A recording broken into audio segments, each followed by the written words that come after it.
तो जब भी आप किसी चाइनीज डिफेंस इक्विपमेंट को देखेंगे तो आपको ऐसा प्रतीत होगा मानो आप किसी रशियन या फिर सोवियत डिफेंस इक्विपमेंट को देख रहे हैं। कारण यह है कि चाइना द्वारा पेट भर के रशिया की डिफेंस टेक्नोलॉजी का नाजायज फायदा उठाते हुए उसकी रिवर्स इंजीनियरिंग बड़े स्केल पर की। ये थोड़ी बहुत क्वांटिटी में रशियन हथियारों को खरीद लिया करते हैं, बाद में उन्हें खोल पीट कर उसकी टेक्नोलॉजी को हासिल करके उसी के आधार पर सस्ते से हथियार बना देते हैं और बाद में कम कीमतों पर खुद भी इस्तेमाल करते हैं और गरीब देशों को बेचते भी हैं। ऐसे करके चाइना काफी ज्यादा एस्टैब्लिश भी हो चुका है डिफेंस के क्षेत्र में और एक बड़ा एक्सपोर्टर माना जाता है। लेकिन दोस्तों रिवर्स इंजीनियरिंग तो रिवर्स इंजीनियरिंग रहेगी।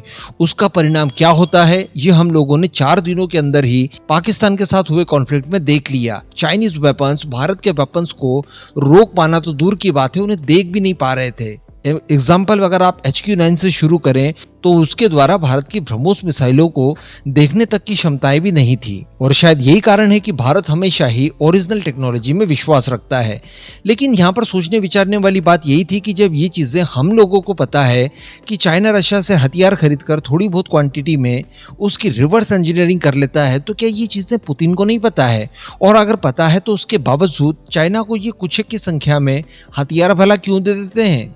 क्योंकि मैं आपको बता दूं, आप भी वैसे जानते होंगे कि चाइना ने S-400 खरीदा है, लेकिन इन्होंने केवल $3 बिलियन में ही कुछ 2-3 रेजिमेंट खरीदी है। अब इतने बड़े चाइना में 2-3 रेजिमेंट्स की भला क्या आवश्यकता होगी? भारत उससे छोटा देश है, उसके बावजूद भारत ने 5 रेजिमेंट इसकी खरीदी है, जिसमें से 3 डिलीवर्ड हुई है, 2 बाकी है। लेकिन चाइना ने काटसा प्रतिबंध वगैरह अमेरिका से लगवाने के बावजूद 2-3 रेजिमेंट भला क्यों खरीदी होगी? निश्चित रूप से इसकी टेक्नोलॉजी को जानने के लिए और साथ ही इसकी रिवर्स इंजीनियरिंग करने के लिए और इसके टेक्नोलॉजी के आधार पर अपने द्वारा पास्ट में बनाए गए HQ-9 को और मॉडिफाई करने के लिए, क्योंकि HQ-9 S-300 के आधार पर इन्होंने बनाया है। वैसे कुछ लोग ये मानते हैं और बार बार इस बात को दोहराते हैं कि चाइना के पास S-400 नहीं S-300 है, क्योंकि वो MTCR का सदस्य नहीं है, इसलिए S-400 ले ही नहीं सकता। तो जी हाँ, इसमें आधी सच्चाई है।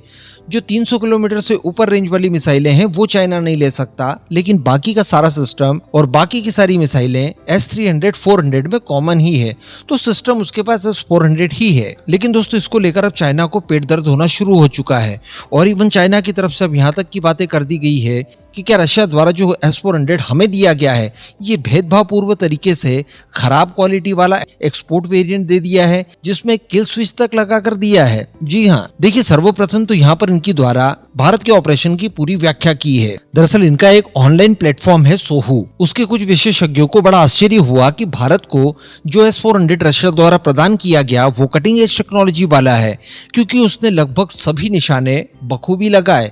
यानी भारत ने वैसे तो 9 से लेकर 11 मिसाइलें कुछ इसकी फायर की है S-400 की, वो भी काफी बड़े टारगेट्स के खिलाफ। लेकिन बड़ी बात यह थी कि जितने भी टारगेट्स को हम लोगों ने न्यूट्रलाइज करना चाहा वो 100% सफलता के साथ न्यूट्रलाइज कर दिए गए, आसानी से इंटरसेप्शन किया। तो ये चीजें देखकर इनके विशेषज्ञों को मिर्ची लग गई, क्योंकि इनके द्वारा ये बताया जा रहा है और इवन एक तरह से इन लोगों ने कन्फेस ही किया है कि S-400 जब इन्हें मिला उसके बाद इन्होंने उसे खोला, उसकी टेक्नोलॉजी का एक्सेस लेने की कोशिश की और खुद बता रहे हैं ताकि ये लोग अपने खुद के एयर डिफेंस सिस्टम्स वगैरह में उसकी अच्छी टेक्नोलॉजी को डालकर उन्हें और एडवांस कर दे, जैसे HQ-9 वगैरह। लेकिन इन्हें काफी आश्चर्य होता है कि जब ये लोग S-400 को पूरा खोलते हैं, उसकी टेक्नोलॉजी तक पहुंचने की कोशिश करते हैं, तो वहां पर ये लोग सफल नहीं हो पाते और इनको विशेष कोई डेटा उससे प्रदान होता ही नहीं है। उसके बाद इन्होंने आकलन ये लगाया कि रशिया ने बड़ी ही चालाकी से इन सारे सिस्टम्स को किसी विशेष सुरक्षा के साथ ही चाइना को प्रोवाइड कराया है, जिससे कि चाइना इनकी टेक्नोलॉजी को चुरा नहीं सकता। और फिर इसके आधार पर इन्होंने कहा कि देखिए, हमें तो इन्होंने काफी घटिया क्वालिटी वाले S-400 दे दिए हैं जो कि एक्सपोर्ट पर्पस से ही बनाए गए हैं, जबकि भारत को जो दिए हैं वो ओरिजिनल क्लास के हैं। हालांकि मैं आपको बता दूं कि ये चाइनीज गवर्नमेंट नहीं बल्कि चाइना के कुछ विशेषज्ञ कह रहे हैं। साथ ही इनके द्वारा ये भी बताया जा रहा है कि जो इसके अंदर रडार सिस्टम इन्होंने लगाकर दिया है उसकी रेंज भी काफी कम है और वो उतना परिष्कृत नहीं है जितना कि भारत को प्रदान किया हुआ रडार सिस्टम है। इवन अब इनके द्वारा यहाँ तक की बातें कही जा रही है कि भारत को तो संभवतः इससे संबंधित सोर्स कोड और साथ ही इसको अपग्रेड करने की अनुमति तक दे रखी है, ताकि इसके ऑपरेशन में भारत को एक फ्लेक्सिबिलिटी महसूस हो, जैसा कि हम लोग Su-30 MKI में देखते हैं।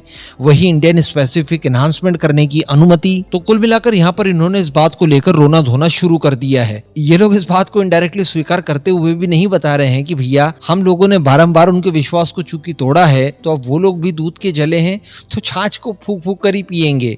यही कारण है दोस्तों कि भारत को हर देश, दुनिया में कोई भी देश आप ले लीजिए, वो सभी के सभी वेपन देने के लिए तैयार होते हैं। कारण है कि भारत ने कभी भी किसी का ट्रस्ट नहीं तोड़ा। इजराइल हो, रशिया हो, अमेरिका हो, फ्रांस हो, यूके हो, लगभग सभी देश भारत को अपनी जरूरत के हिसाब से हथियार देने को लेकर कभी इनकार नहीं कर सकते। तो चाइनीज को अब उनके किल स्विच वाले S-400 के साथ छोड़कर इस वीडियो को हम लोग यहीं समाप्त करेंगे। नीचे कमेंट करके आप अपना ओपिनियन जरूर दीजिएगा।